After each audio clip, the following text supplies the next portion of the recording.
얼마 만에 마음껏 불러보는 찬양인지 모르겠습니다. 한 3년 넘게 이제 집에서 개척을 사실 개척하려고 하지는 않았고요. 이제 그렇게 있다 보면 부평께서 또 불러주실까 하고 이제 있었는데 에, 있었는데 애들이 자꾸 발목을 잡아서 못 가게 하는 바람에 여기도 못 가고 저기도 못 가고 그냥 애들만 이제 대학생들만, 아마 대학생들 수를 따지면 여러분 여기 서 있는 수보다는 많을 겁니다. 긴장하셔야 돼요. 그래서 그렇게 이제 집에서 개척을 이제 해서 개척하려고 한 건 아닌데 하여튼 그렇게 했습니다. 한 4-5명의 청년들이 떠났습니다. 도중에 한 3-4년 이제 많은 청년들이 떠났지만 그 중에 4-5명의 청년은 이유가 있어서 떠났습니다.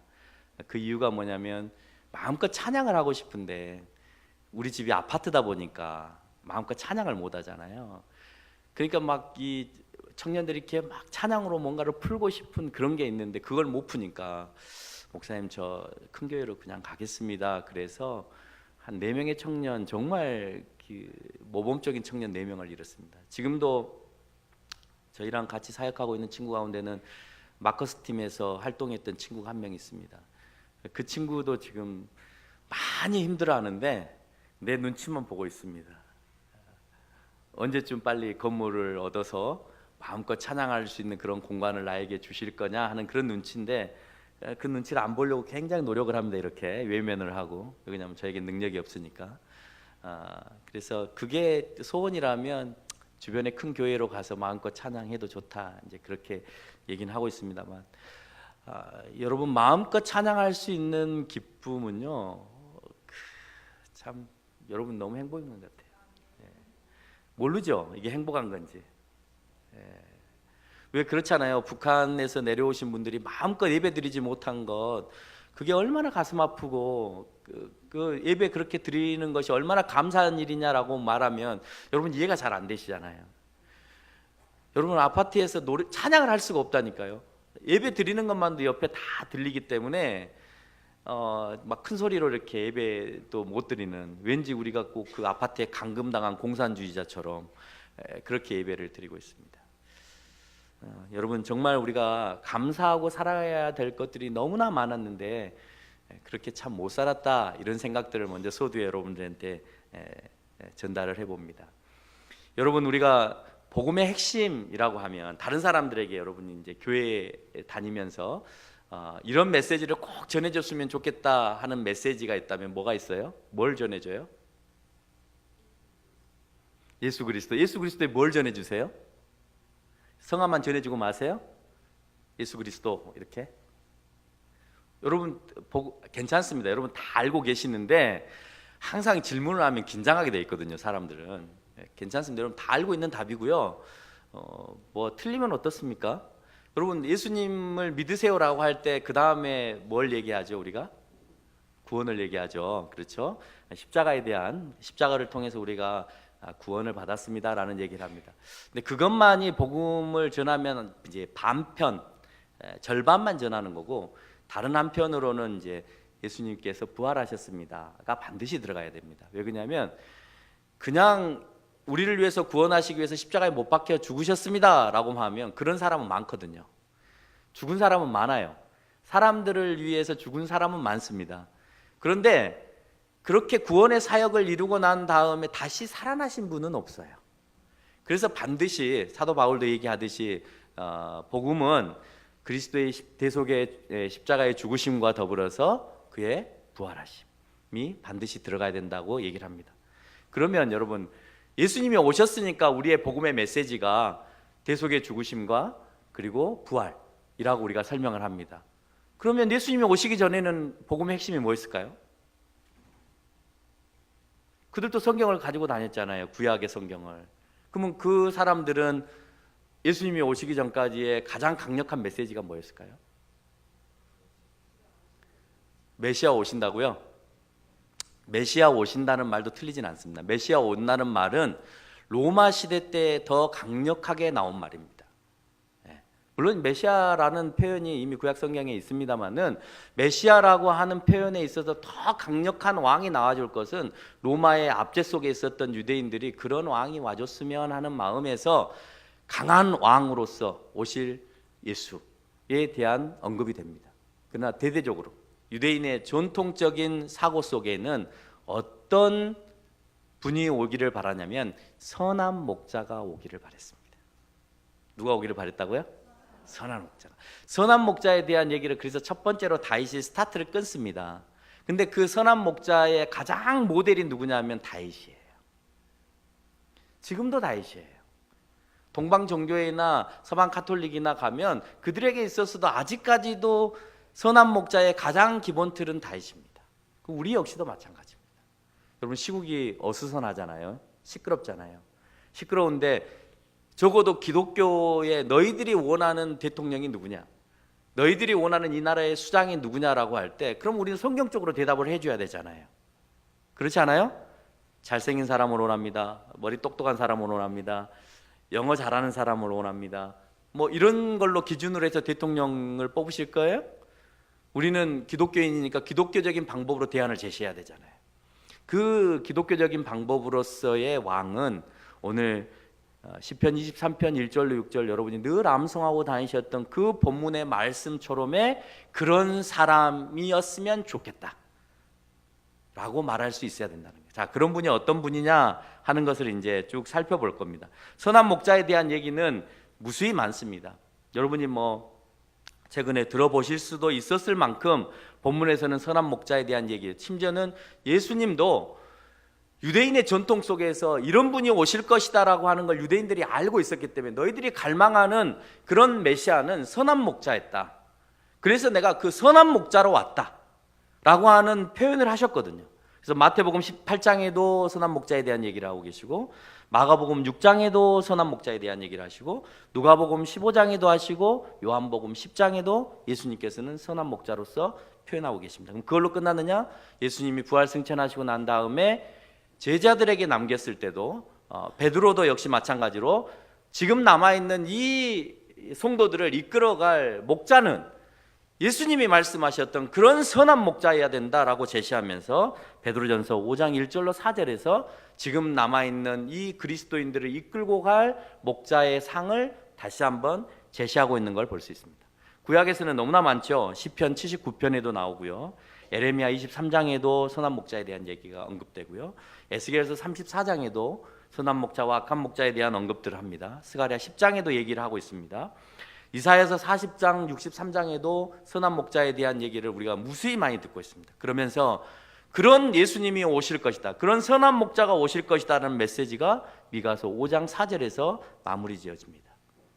여러분 그와 같이 이스라엘의 전통과 사고 속에서는 앞으로 오실 분이 선한 목자의 모습으로 짠 하고 등장할 것이다 라였고, 그런 목자가 내가 왔다 라고 했는데도 불구하고 로마로부터 압제당했던 유대인들은 강한 힘을 가지고 있는 왕 같은 다윗을 원했다는 거예요.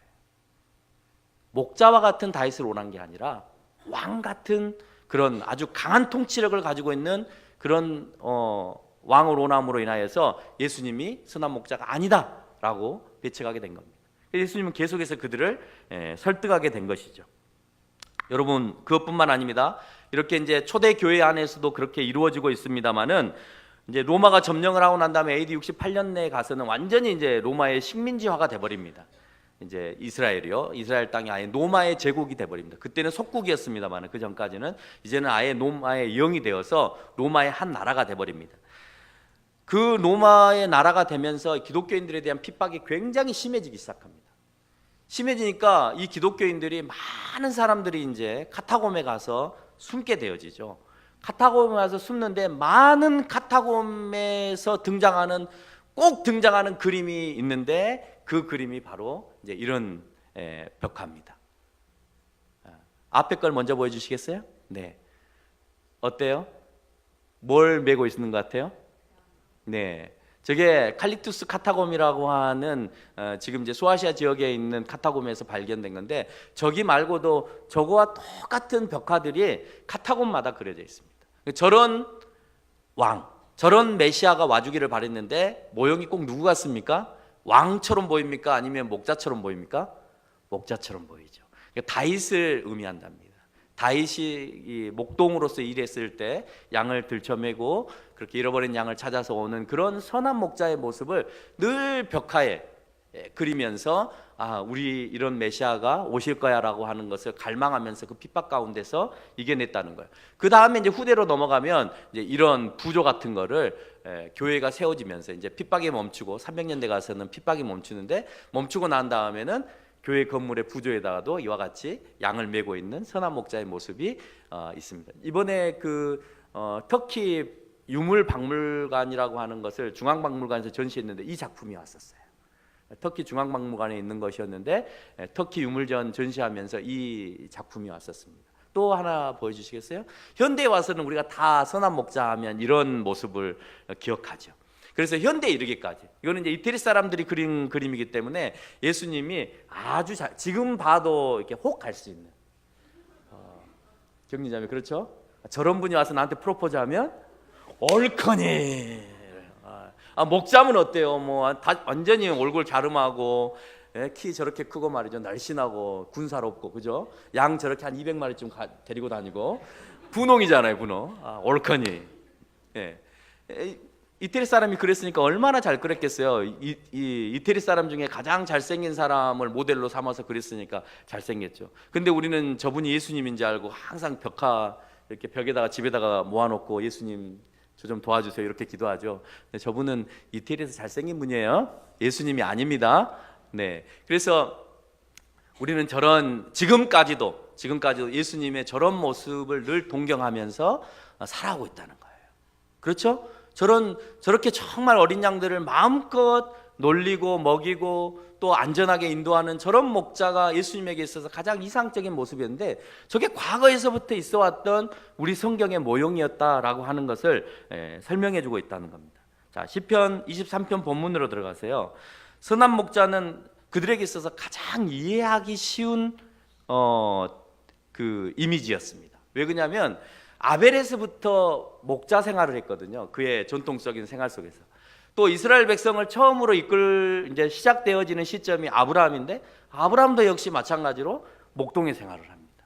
또 가장 강한 나라의 모형을 만들었던 다윗도 역시 목동의 생활을 하면서 이스라엘의 모형 그러면 왠지 목자의 모습을 비춰주기 때문에 이들에게 있어서 그런 목양의 문화 속에 살아가는 사람들에게 있어서 목자로 설명해 주는 것은 너무나 알아듣기 쉬운 그런 표현이었다는 거예요. 여러분에게는 뭘로 설명하면 가장 알아듣기 쉬울까요? 네? 어떤 설명을 하면 여러분이 금방금방 와닿을 수 있을까요? 요즘에는 인공지능 이런 얘기도 많이 하고 컴퓨터 세대니까 핸드폰 같은 걸 얘기하면은 금방금방 알아들을 수 있죠. 카톡 이런 말들 하면. 그런데 저 시대에는 목동의 문화가 늘 주변에 있고 목자를 보고 양을 보기 때문에 그걸로 설명을 해주면 다 이해가 되어지는 그런 문화 속에 존재하게 되어졌다는 겁니다. 자, 첫 번째로 여호와가 내 목자가 되어주시면입니다. 여호와가 내 목자가 되어주시면 나의 목자냐고 결단을 내렸습니다. 가정형도 아닙니다. 추측도 아닙니다. 그냥 내 목자입니다. 여호와는 나의 목자시니. 그냥 내 목자라는 겁니다. 내 목자가 되어주시면 그러면 내가 부족함이 없다는 거예요. 자, 어느 정도로 부족함이 없냐라고 성경은 설명을 하고 있냐면 첫 번째 여호와가 내 목자이시기 때문에 내가 부족함이 없는데 첫 번째 푸른 풀밭에 누이신다는 거예요. 어디에 누이신다고요? 푸른 풀밭에. 여러분 세계 기행이나 아니면 다른 나라를 보여주는 그 TV 프로그램들이 있죠. 간혹 가다 보면 호주나 몽골이나 아니면 유럽 같은 데 볼 때 양치고 다니는 목동들도 보잖아요. 양들이 누워서 씻는 거 자주 보셨나요? 프랑스에서 잠깐 살다 오신 우리 한금희 집사님. 그 양들이 어느 때에 이렇게 누워 있을까요? 죽으면 죽기 전에도 눕긴 합니다. 죽긴 하는데 풀밭에 있을 때는 잘 안 눕습니다. 누울 때는 언제 눕냐면요. 이제 케네스 베일리라고 하는 학자가 고대 근동을 돌아다니면서 이 중동 지역에 사는 양들의 태생, 습성 이런 것들을 연구하기 시작했습니다. 목자의 모습 이런 것들을 연구하면서 그 목동들을 따라다니면서 지켜봤어요. 성경에 있는 대로 왜 왜 나를 누이시고 라고 했는데 이 양들이 누이려면 어떻게 해야 누이는지를 이제 곰곰이 본 겁니다. 봤더니 양들은 배가 찰 때까지 먹어야 눕습니다. 계속 먹으면서 돌아다녀요. 계속. 양들은 서서 계속 먹으면서 언제 눕느냐? 배가 빵빵할 때까지 계속 먹다가 빵빵해지면 누워요. 무릎을 꿇고 옆으로 눕습니다. 여호와가 내 목자시면 푸른 풀밭에 나를 누이신다는 말은 나에게 충분히 먹이게 해주신다는 거예요. 여호와가 내 목자시면. 여러분 충분히 먹이시던가요? 솔직하게 얘기해 보세요. 충분히 먹이시던가요? 내 목자는 아니신가 봐요. 다른 분의 목자이신가 봐요. 저 충분하게 안 먹이시더라고요. 쌀 떨어질 만하면 하나님 쌀 없습니다. 기도해야 주셔요. 기도하게 만드시는 거죠. 하나님 뭐 내일 또 이 학생들 또 장학금도 좀 줘야 되는데 하나님 좀 후원 좀 들어와야 됩니다. 기도해야 주세요. 다 아실 텐데. 다 아실 텐데. 그렇게 삶에 있어서 넉넉하지만 않았던 것 같아요. 여러분 넉넉했으면 기도하는 분들 많지 않을걸요? 아, 위에도 많이 계셨군요. 죄송합니다. 위에는 안 쳐다봤습니다. 아마 기도하는 분들 수가 더 적어질 줄 모릅니다. 넉넉하면. 예. 우리가 부족했기 때문에 어쩌면 그 목자를 따라다니고 있는가 모르겠어요. 그래서 충분히 먹여야만 그걸 소화시키기 위해서 눕더라는 거예요. 그러면 눕지 않은 데에는 계속 먹기 때문에 소화가 안 되겠죠. 소화를 시키기 위해서 자리에서 누워서 그 소화를 시키기 위한 방법으로 누워있는 모습을 우리가 발견하게 되어집니다. 이스라엘 땅은요 그렇게 충분히 먹을 수 있는 초지가 많지 않아요. 그 다음 PPT를 보여주세요. 이스라엘 땅에는 굉장히 척박해요. 여러분 보세요. 이곳에 이런 곳에서 보이는 곳이 척박한 산입니다. 또 보여주세요. 이런 곳에 무슨 충분히 먹고도 남을 만한 풀이 있어요? 그거 유대의 땅은요 우리 강원도만해밖에 안 합니다. 땅덩어리가 우리나라 강원도의 면적 정도밖에 안 됩니다. 그런데 대부분 우리 눈에 보이는 지역들이 다 저래요. 돌밭이에요. 또 보여주세요. 한 장 더. 간혹 있습니다. 간혹 옛날 블레셋 사람들이 살았던 그 지역이나 가네스 바네아 이 지역에 좀 늪지대 비슷한 이런 지역에만 조금 풀이 있고 나머지 그러니까 지중해 연안 쪽에 좀 있고 그리고는 중앙산지 넘어서는 거의 척박한 땅입니다. 어디 가서 양들이 충분히 먹고 누울 만큼 풀을 뜯어요? 다시 말해서 그 풀밭이 있는 곳으로 인도해 줄 수 있는 탁월한 목자라는 거예요. 여호와께서 나의 목자가 되시면 저렇게 척박한 땅에서도 나를 충분히 먹여서 누일 수 있을 만한 그런 능력 있는 목자. 아무리 어렵고 힘든 상황 가운데에서도 나를 편안하게 쉬게 할 수 있는 그런 목자가 바로 예수 그리스도이시다라고 하는 것을 우리에게 설명하는 겁니다. 자, 그럼 여러분에게 질문을 합니다. 앞에서도 얘기했습니다. 여러분 정말 앞에서 설명한 것처럼 우리가 과연 배부르고 넉넉하게 살았습니까? 그러면 오늘 고백하는 다윗은 늘 행복하고 자족하며 모든 것들을 다 만족하며 살았습니까? 왕이었으니까요. 왕이었으니까요. 그랬을까요? 여러분 성경을 보면 절대 그러지 않았습니다. 그는 사울로 인하여서 여러 번 죽을 뻔합니다. 쫓겨다녀야만 합니다. 수년 동안 쫓기는 삶을 살아야 되는데 얼마 피말리는 삶을 살았겠습니까? 또 배신을 당합니다. 배반을 당합니다. 자녀에게 배반을 당하고 신하에게 배반을 당해서 죽을 뻔합니다. 태어난 아들이 죽습니다. 또 딸이 강간을 당합니다. 여러분 그의 삶이 평탄하고 늘 여호와 하나님 앞에 찬양만 돌리고 감사하는 삶만 살아갈 수 있는 그런 삶이었나요? 다윗의 삶도요 그렇게 호락호락한 삶은 아닙니다. 더군다나 나라가 막 세워지고 난 다음에 주변에 강대국이 있는 가운데서 애굽이 있죠, 블레셋이 있죠, 그 다음에 위쪽으로는 또 아수르가 있죠. 이런 많은 또 알람 사람들이 있죠. 이런 사람들이 늘 옆에 포진해 있는 가운데에서 처음으로 가나안 땅에 작은 소국가 하나가 만들어졌는데 그 세력들의 힘에서 이겨내야 되는 왕으로서의 막강한 책임도 지금 존재하고 있는 겁니다. 여러분 과연 다윗은 여호와가 자기의 삶이 늘 내가 푸른 풀밭에 누워서 편안하게 쉬면서 그렇게 감사와 찬양을 돌릴 수 있는 그런 삶이었겠느냐 하는 겁니다. 그런데 다윗은 그렇게 고백하고 있잖아요. 그럼 우리도 고백할 수 있다는 겁니다.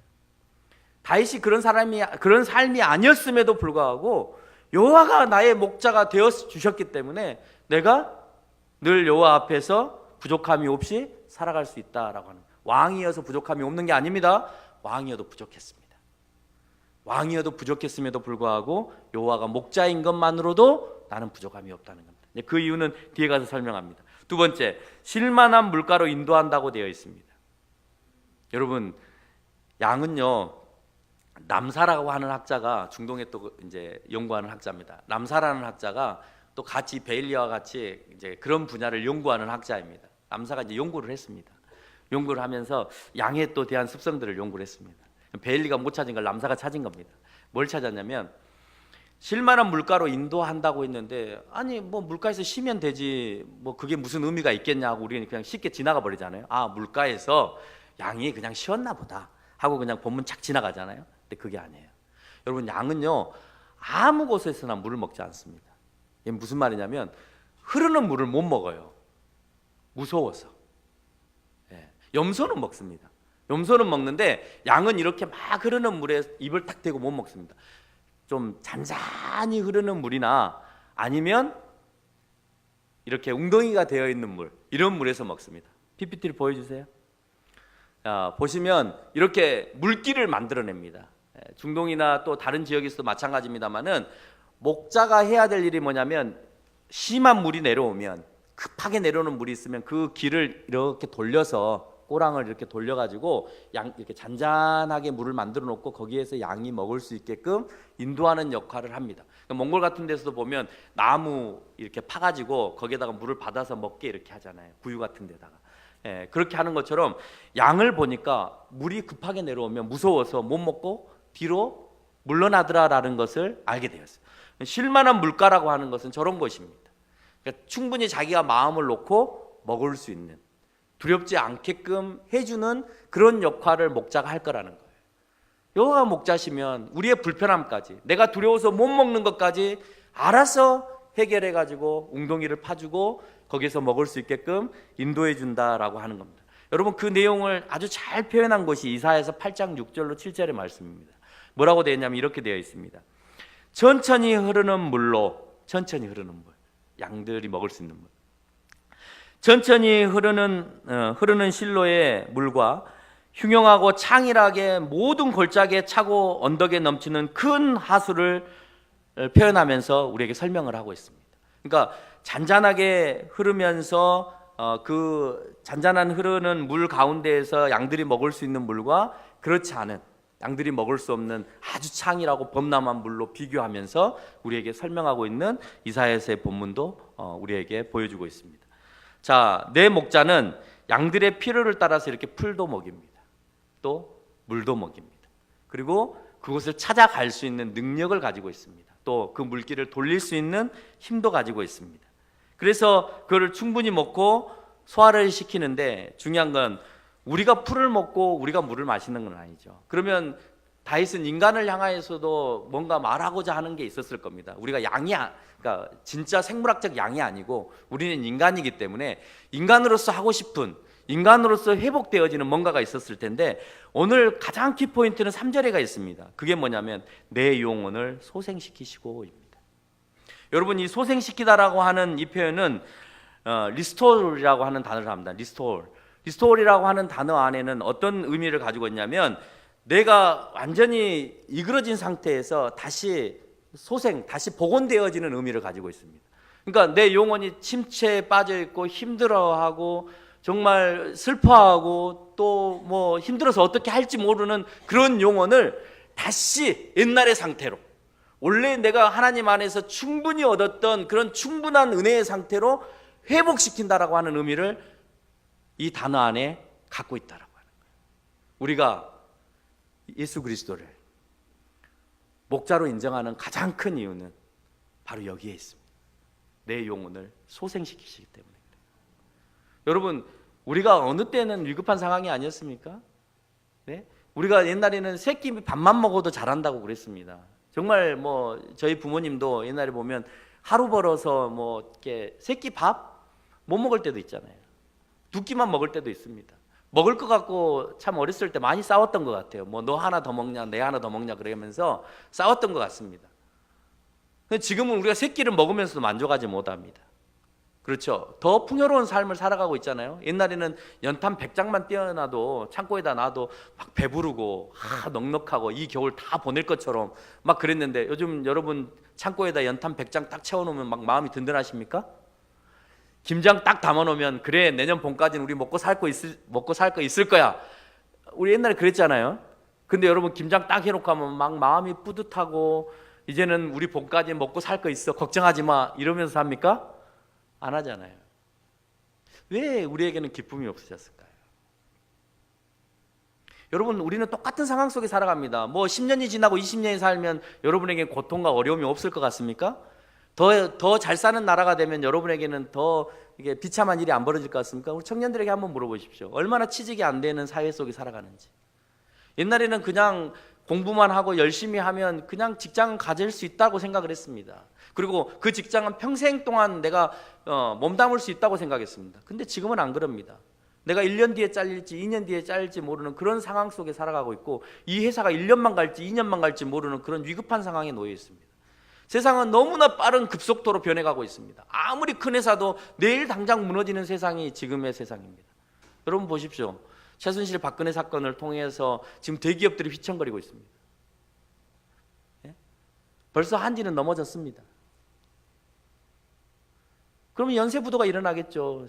그 밑에 얘야 한진의 배에 관련된 모든 회사들은 또 연쇄부도가 일어나는 겁니다. 그러면 부산 일대 거제는 다 죽어가는 겁니다. 그러면 거기에서 장사하는 상인들도 다 죽어가는 거죠. 엉망이 됐습니다. 거제 충무는 지금.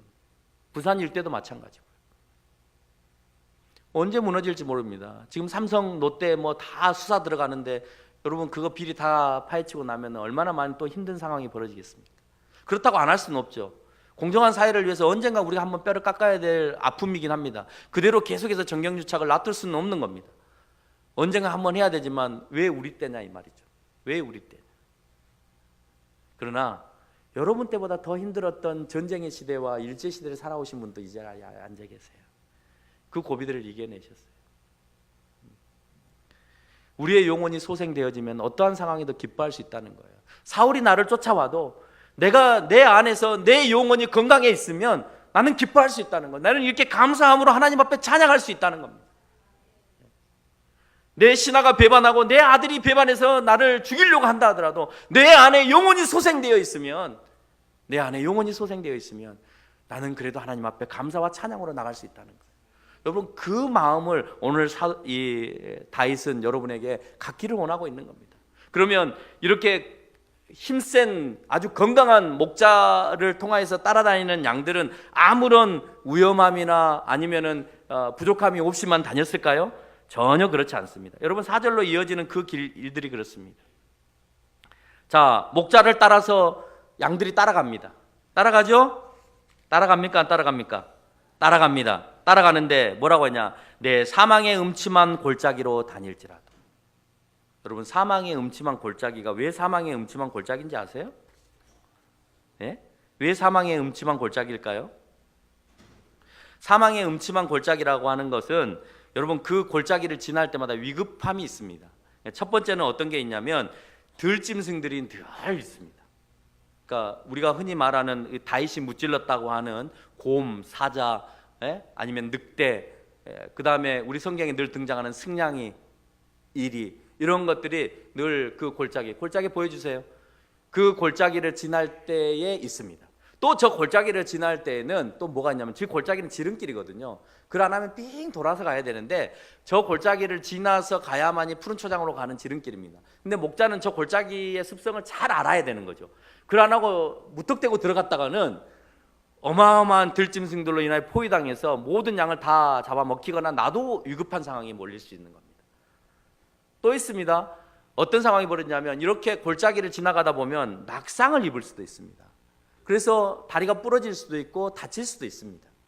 그렇게 되어지면 그 양들을 어떻게 목자가 한 마리도 아니고 여러 마리가 떨어져 버리면 또 양들은 앞에 우두머리에 따라서 쫄쫄 따라다니는 습성이 있거든요. 그러니까 그 많은 양들을 메고 올 수가 없는 거죠. 그리고 들짐승들이 늘 옆에서 도사리고 있는데 그렇게 쓰러져 있는 양들을 포기해야지 어떻게 뭐 다 데리고 오겠다고 힘써봐야 모두가 다 위태로운 상황에 몰리게 됩니다. 또 있습니다.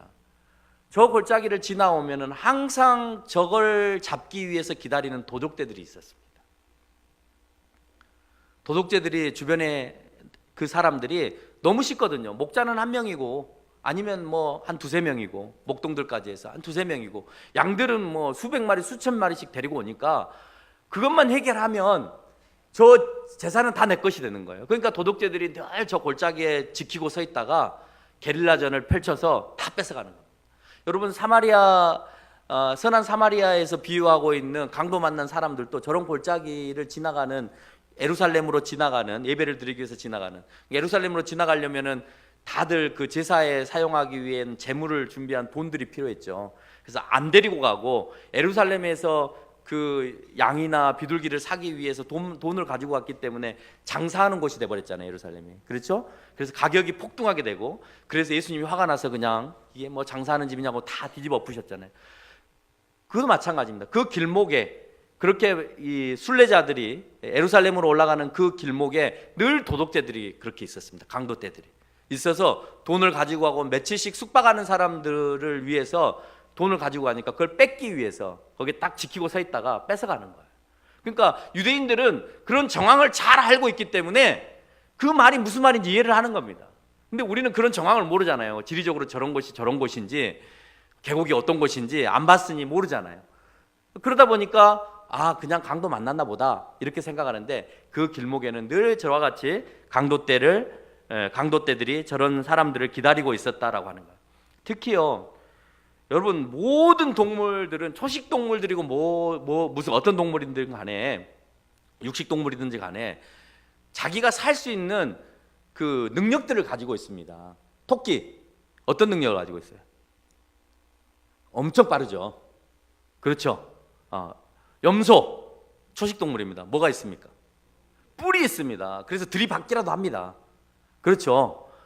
모든 초식동물들이 빠르거나 아니면 뿔이라도 가지고 있습니다. 양은요 뿔도 없어요. 또 뭣도 늦어요? 걸음도 늦어요. 얘네는 진짜 누가 보살펴 주지 않으면 다 죽어요. 정말 슬픈 동물이에요.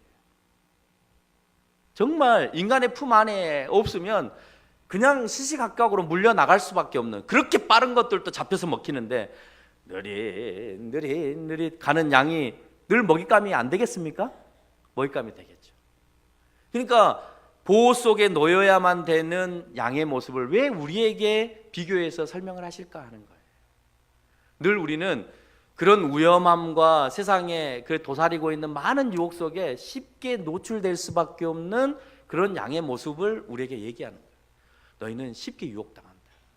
너희는 쉽게 넘어간다. 너희는 너무 여리기 때문에. 그래서 기독교인들은 세상에 나가서 잘 적응을 못합니다.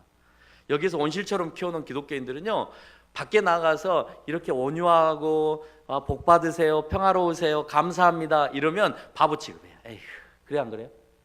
그렇죠. 직장생활 오래 한 분들은 그런 느끼죠. 좀 가게 갈 때는 가격하고 이걸 일이라고 했어 하고 딱 던질 줄도 알고 이래야 되는데 아이고 이렇게 일로 와봐 내가 도와줄게 이렇게 하면 이게 바보 상관이에요. 바보 상관. 그러니까 끝까지 그렇게 하시는 분들도 계십니다. 근데 참 사회생활 하기가 쉽지 않죠. 그러니까 이제 사회생활에서 두각을 나타내시는 분은 아이고 목사님 말한 대로 한번 사회에 나가서 일해 보십시오. 그게 먹히는가? 이렇게 따집니다. 그래도 우리는 어쨌든 간에 그리스도인의 모습으로 살아야 되잖아요. 그게 안 먹힌다 하더라도 한편에서 그리스도인의 향기로서 점점점 잠식해서 세상을 향하여 들어가야 되는 것이 맞는 겁니다. 세상에 유혹되어서 약육강식의 모습처럼 저놈 짓밟아야 내가 산다라고 하는 개념으로 계속 가서는 안 된다는 거죠. 누군가가 브레이크를 잡아줘야 되는데 그 브레이크를 잡아줄 수 있는 사람이 저는 그리스도인이라고 생각합니다. 좀 못 가면 어떻고, 좀 못 먹으면 어떻고, 좀 진급을 안 하면 어떻고, 진짜 그러기 힘듭니다. 저도 보니까요, 그거 정말 힘든 일입니다. 남들보다 앞서가야 되고 승진해야 되고 올라가야 되고 그런 욕구가 인간들에게 다 있는데 자꾸 이러십니다. 천천히 가라고, 자중하라고. 그래서 우리는 세상 가운데서 어쩌면 이 양들처럼 이런 위급한 상황에 노출되어 있는 그런 모습 속에 살아가고 있기 때문에 예수님 안에 딱 갇혀있지 않으면, 예수님 안에 갇혀있지 않으면 너희는 늘 그 위험 속에서 빠져나오지 못한다라고 하는 말씀을 하고 있는 겁니다. 자, 그리고 난 다음에 많은 짐승들 가운데서 그런 그 체제가 없었죠. 그런 방어 체제가 없는 그 양들을 이제 목자가 이끌고 갑니다. 목자가 이끌고 가는데 목자는 뭘 가지고 가느냐? 이런 양들을 위해서 지팡이와 막대기를 가지고 갑니다. 여러분, 지팡이와 막대기는 같은 말이 아닙니다. 같은 단어를 다른 표현으로 두 번 쓴 게 아니고요, 각각 다르더라고요. 베일리가 조사를 해보니까 각각 다른데, 지팡이는 이렇게 꺾여 있는 긴 걸 얘기합니다. 그리고 막대기는 작은 걸 얘기합니다. 근데 그 막대기 끝부분에 이 고고학적 유물을 보니까, 지금 여러분 잘 보이는가 모르겠습니다만은 막대기 끝부분에 홈을 냅니다. 홈을 내서 강한 돌을 거기다 꼽아 넣어놔요. 그래서 그 아주 막 승냥이나 늑대나 뭐 이런 애들, 사자나 호랑이나 이런 애들 나타나면 그 앞에 막대기, 작은 짤막한 그 막대기를 가지고 때리는 거죠. 그게 이제 지금의 현대에 와서는 쇠로 바뀌었고요. 쇠로 바뀌었고, 과거에는 거기에 그 앞부분에다가 홈을 파서 돌을 넣어서 그거를 공격용 무기로 사용합니다. 그러면 이 지팡이는 뭘로 사용하느냐? 곁길로 새는 애들을 다리를 당겨서 못 도망가게 이렇게 잡아 당기는 겁니다. 또 여러분이 잘 알다시피 저렇게 위험한 상황에 놓여 있는 양들이 있으면 배를 이렇게 걸어서 당기는 거예요. 그래서 저거는 안이하게 인도하는 거고, 그 다음에 이 막대기는 자기의 적이 나타났을 때 공격용으로 사용하는 겁니다. 그래서 안위와 그 다음에 승리의 모습으로서 지팡이와 막대기는 따로 구분되어져 있습니다. 그러니까 걱정하지 않아도 되는 것은 이미 다윗과 같은 선한 목자가 이 땅에 와주면, 다윗을 보니까 자기는 자기의 양들을 위하여서 어떻게 보냈다고 그렇게 되어 있습니까? 자기의 양들을 위해서, 자기는 자기의 양들을 위해서 사자 입을 찢고, 그렇죠? 내가 그걸 쳐 죽여서, 그래서 내가 그 입속에 있는, 사자 입속에 있는 그 양의 새끼까지 내가 건져서 빼냈다. 그러니까 그런, 나는 목자다. 여러분, 그래서 앞에서도 보면 그런 말을 합니다. 자기의 이름을 위하여 의의 길을 인도하시는도다 그랬습니다. 여러분, 목자는요, 자기의 이름값이라고 하는 게 있었습니다. 당시에도. 그러니까 내가 양들을 100마리나 1000마리를 키우면 목자를 한 명을 딱 사다가 아예 딱 맡깁니다. 의탁을 하는데요, 그렇지 않고 내 집에 10마리나 20마리밖에 없으면 목동을 못 사죠. 돈이 없으니까. 그러니까 여러 집의 양들을 합쳐서 키우는 이 목자들이 있었답니다. 이제 그건 이제 다음에 우리가 다른 요절, 뭐 스가랴서나 에스겔서를 설명할 때, 뭐 길가로 나가는 또 뭐 그런 이제 양들에 대한 설명을 할 때 이제 그런 부분들이 나오는데요. 그래서 각 집집마다 돌아다니면서 20마리, 10마리, 30마리씩 모아서 이제 이 목자가 데리고 나갑니다. 근데 그 주인은 반드시 이름값을 하는 목자를 찾습니다. 정말 양을 위해서 최선을 다해주는 목자가 누군지를 찾는 거죠. 그래서 오늘 본문에서도 자기의 이름을 위하여서 의의 길을 인도하시는 그런 목자. 내가 목자로서 이 양들을 내가 죽는 한이 있더라도 다윗처럼 사자의 입을 찢고 그 안에서 새끼 양을 건져내는 그런 담대함을 가지고, 내가 죽는 한이 있더라도, 또 도적대를 만나서, 강도대를 만나서 내가 막대기로 싸우는 한이 있더라도 내가 피난 가지 않고 끝까지 얘네들을 자기의 집으로 인도하는 그런 목자가 누구냐라고 하는 것이 양들을 키우는 사람들에게서는 아주 중요한 이유였습니다. 그래서 그런 사람들을 찾으려고 이름값 하는 목동이 누구냐, 목자가 누구냐 하는 것을 찾기 시작하는 거죠. 근데 예수님께서는 여호와가 내 목자가 되시면 내 목자는 그렇게 이름값 하시는 분이라는 거예요. 자기의 이름을 위해서 의의 길이라면, 이게 불의하지 않다면 끝까지 그곳으로 인도하신다는, 내가 의롭게 살아가고 있다면 하나님은 나를 끝까지 그 의로움의 길로 인도해 주실 수 있는 그런 목자라는 거예요. 그렇게 이름값 하시는 분이라는 거예요. 그래서 두려워하지 않아도 된다라는 표현을 합니다.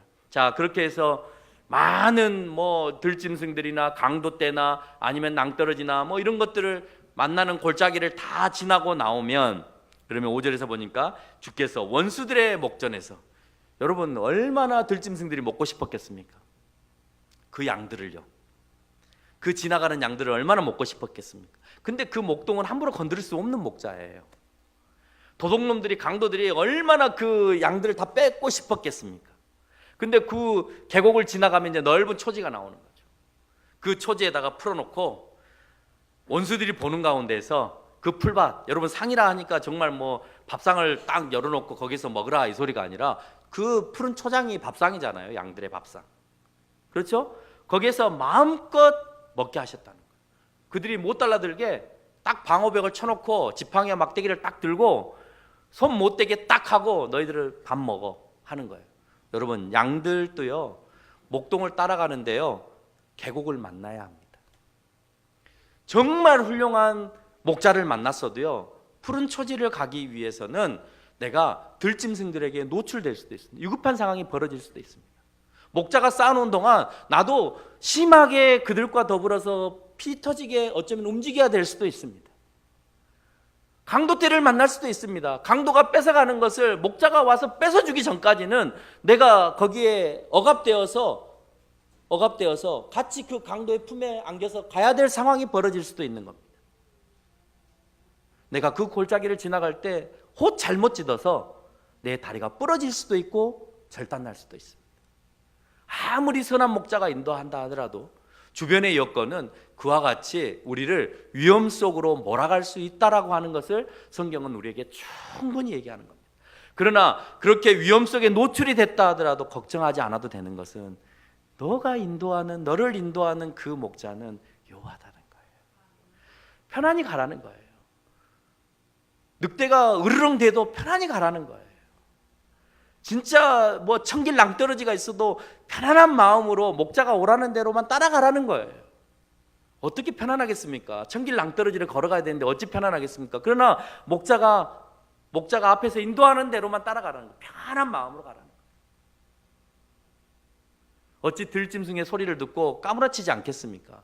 여러분, 사자 소리의 그 표고하는 소리 때문에 이 초식동물들은 못 움직인답니다. 오구미절이어서. 어흥 하는 소리가 얼마나 무서우면 초식동물들이 그 소리를 딱 들으면 오구미절에서 못 움직인대요. 달달 떤답니다. 딱 막 이렇게 막다트리면. 근데 그런 소리가 지금 들립니다. 늑대 울음소리도 들립니다. 어떻게 평안할 수 있겠습니까? 그러나 나를 지켜주시는 이가 목자 여호와이시기 때문에, 여호와가 나의 목자이시기 때문에 편안한 가운데 가라는, 그들이 나타나도 걱정하지 않는다. 여러분의 삶이 그렇습니다. 우리의 삶요 결코 평탄하지 않습니다. 우리는 어쩌면 지금 계곡을 달리고 있을지 모릅니다. 표하는 호랑이의 소리를 들을 수도 있고 사자의 소리를 들을 수도 있습니다. 우리는 어쩌면 낭떠러지에 약간 발을 삐끗한 상태일 수도 있습니다. 우리는 어쩌면 강도가 제일 뒤에 가고 있는 놈을 낚아서 도망가고 있어서 나를 지금 힘들게 하고 있는 상황일 수도 있습니다. 그러나 여러분이 내 영혼이 소생되어질 수 있는 가장 강력한 메시지는, 그렇지만 너를 지키고 있는 이는 여호와다라고 하는 겁니다. 그 말 한마디로만으로도 네 마음이 평안해져야 된다라고 하는 것을 우리에게 언급하시는 거예요. 6절에서 말씀하십니다. 평생의 선하심과 인자하심. 그는 늘 선하십니다. 늘 인자하십니다. 그래서 옳은 길로 가려고 하는 그 양들을 위해서는 그가 최선을 다해서 인도해 가십니다. 그리고 그 양들을 어떻게든지 먹이기 위해서 최선을 다해서 노력하십니다. 중요한 건 말 안 듣는 양들이 문제인 거죠. 이리 오라는데 안 오는 게 문제인 거죠. 이 길 따라 가라는데 안 가는 게 문제인 겁니다. 그래놓고 원망은 누구한테 하느냐? 목자한테 하는 겁니다. 하나님, 내가 20년을 신앙생활했는데 30년을 당신을 쫓아다녔는데 왜 이 길로 안 가고 자꾸 이 길로 갔으면서 쫓아다녔다고 하냐고요. 그랬는데 왜 나는 지지리도 못 살고 불행하고 지금 이 모양 이 꼴입니까? 그러지 마세요. 여러분, 내가 어느 길로 가고 있는가를 먼저 보세요. 진짜 내가 예수님을 향하여서 따라가는 건지, 아니면 적당히 간 건지, 아니면 뒤를 돌아보면서 놀면서 가고 있는 건지, 여러분 한번 정확하게 보세요. 그리고 내 마음속에 여러분이 내 마음이 오늘 또 어떠한 상황 가운데서 편안하다? 그러면 여러분 여호와를 내 주인으로 모신 겁니다. 여호와를 내 선한 목자로 지금 받아들이신 거예요. 여러분, 다른 게 아닙니다. 직접 나타나서 나를 이끌어 가시는 게 아니라 내가 어떠한 상황이든지 여호와를 찬양하고 감사하는 모습으로 내가 살아가고 있다? 그러면 여러분 마음속에 이미 선한 목자를 모시고 있다는 겁니다. 그러면서 마지막으로 목자가 해야 될 일은 뭐냐면 자기 집에까지 인도하는 거죠. 충분히 먹였으면 각자의 집으로 보내줘야 되는 겁니다, 양들을. 그래서 오늘 본문의 마지막에서 보니까 내 여호와의 집에 영원히 살리로다. 여러분에게 있어서 마지막 메시지에 평안을 주는데 아버지 집에서 영원히 살게 해주겠다라고 하는 메시지로 우리에게 선물로 줍니다. 여러분, 이 땅에 사는 건 태어나면서부터 힘들기 때문에 애들이 울면서 태어납니다. 얼마나 억울하면 울면서 태어나겠어요, 그죠? 내가 왜 태어났을까 하고. 안 운 애는 하나도 없을 겁니다. 성대가 잘못되지 않은 이상. 그러면서 이 세상 끝날 때까지 아마 울면서 가는 것 같아요, 장례식까지. 그렇지만 우리에게 평안을 줍니다. 내가 여호와의 집에 영원히 살리로다 라는 말씀을 합니다. 여러분, 우리는 시시각각 어려움이 있을 수 있습니다. 계곡을 지나갈 수 있습니다. 그러나 그 계곡 지나고 나면 하나님께서 푸른 초장으로 우리를 충분히 먹여서 이제는 누울 수 있을 정도로까지 넉넉한 풀을 먹이고, 내가 급류의 물을 무서워하니까 그 물을 돌려서 잔잔한 물로 만들어 놓으시고 충분히 먹어라 해줄 수 있는 나의 목자. 어떤 동물이 나타나도 그 입을 찢어서라도 나를 건져줄 수 있는 그런 목자. 그런 목자는 여호와 하나님밖에 안 계시다라고 하는 생각을 하시면서 살아가는 저와 여러분이 되시기를 바랍니다. 오늘 우리가 예배드렸던, 제가 오기 전에 예배드렸던 저희 교회, 원래 저희 교회 소개를 더 듣고 싶어하는 것 같은데 뭐 그럴 필요가 없을 것 같아서 오늘 예배드렸던 사진 2장만 보여드리고 우리 기도하고 내려가겠습니다. 오늘 우리 이제 예배를 기도했는데 유년부가 갑자기 부흥을 했어요. 유년부가 오늘 12명 예배를 드렸습니다. 뒤에 한 장 더. 그래서 지금 이제 몇 명 유아아이들은 이제 많이 안 나왔는데 이제 저 아이들이 큰 방에서 예배를 드리는데요, 장소가 없어 부족해가지고 12명 집어넣고 교사 2명 집어넣으니까 아무리 방이 커도 그렇죠. 그래서 기도 제목이 생겼습니다. 우리가 유년부를 위해서 교회를 하나 만들어줘야 되겠다. 우리는 나중에 나가더라도 유년부만을 위한 장소를 하나 만들어줘야 되겠다라고 지금 한 2달 전부터 지금 기도를 하고 있습니다. 그래서 가정교회임에도 불구하고 유년부가 예상외로 성장하더라고요. 우리 집에 이제 아이들이 있어서 그런가는 모르겠습니다만은 그것도 저 또 다른 축복이라고 생각했습니다. 한 2년까지는 별로 없었어요. 뭐 저와 제 동생네 자녀들밖에 없었는데 밥을 한 3년 동안 대학생도 먹였지만 이 감찬이 친구들도 저녁에 와서 밥 먹고 가도 돼? 이러면 이제 먹였거든요. 그 결실이 이제 조금 드러납니다. 그래서 이제 혼자 사시는 분들, 그러니까 남편이 없거나 아내가 없으시거나 아니면 할머니, 조부모 밑에서 크는 손주들이 있습니다. 그 손주들이 이제 저녁에 우리 집에서 밥을 먹고 간다 하면 그러면 맡기겠습니다 하고 그냥 내버려 둡니다. 힘들죠. 그 애들 밥 차려주고 또 돌봐주려면 에너지가 어지간해 갖고는 할머니가 못 담당하거든요. 초등학교 3, 4학년 되면. 그러니까 아이고 목사님 죄송한데요, 하여튼 고맙습니다 하고 끊어버립니다. 빨리 보내주세요가 아니라 예 그러면 감사합니다. 근데 그걸 이제 횟수를 굉장히 빈번하게 하시더라고요. 거의 뭐 매일 저녁마다 오게끔 그렇게 편하니까. 손주가 가고 나면 할머니는 그냥 물에다가 밥 말아서 김치만 찢어서 먹어도 되잖아요. 근데 손주는 안 되거든요. 김치에다 밥 주면 안 먹거든요. 그럼 뭐라도 또 해서 줘야 되잖아요. 그걸 이제 귀찮은 거죠. 저의 에너지도 받아줘야 되지. 그 다음에 뭐 안 준다고 짜증도 내지. 이러니까 거기 가면 잘 먹는다더라 이제 소문이 나서, 또 큰 손님이잖아요. 작은 애들이 와도 큰 손님이잖아요. 그러면 또 불이 나게 뭐라도 만들어내야 되잖아요. 햄이라도 구워야 되잖아요.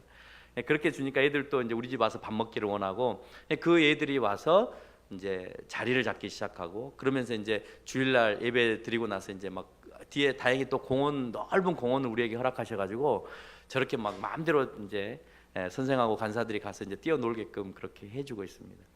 그래서 어쨌든 주신 큰 복이라고 생각하고요. 이제는 뭐 얘네들을 붙들고 이제 살아가야 되는 그런 이제 상황이 됐습니다. 여러분, 우리 교회를 위해서도, 우리 교회 하니까 좀 그러네요. 저도 부평교회가 우리 교회였었는데 첫걸음 교회를 뭐 아직도 가칭입니다. 뭐 노예에서 아직 인정을 안 해주셔서 아직도 이제 그 정식 교회는 아니고 가칭 교회인데 교회를 위해서 여러분이 기도해 주시고, 오늘 기도 우리가 말씀을 들은 것처럼 여호와를 내가 선한 목자로 못 모셨기 때문에 내 상황 가운데 불평과 투정이 일어났지만 여호와는 나를 늘 좋은 곳으로 인도하기 위해서 오늘 또 준비하고 계시고, 오늘 또 여호와는 나를 위해서 대신해서 싸우시는 분이시다라는 것을 기억하시면서 우리 다 함께 한 음성으로 기도하는 시간을 갖도록 하겠습니다.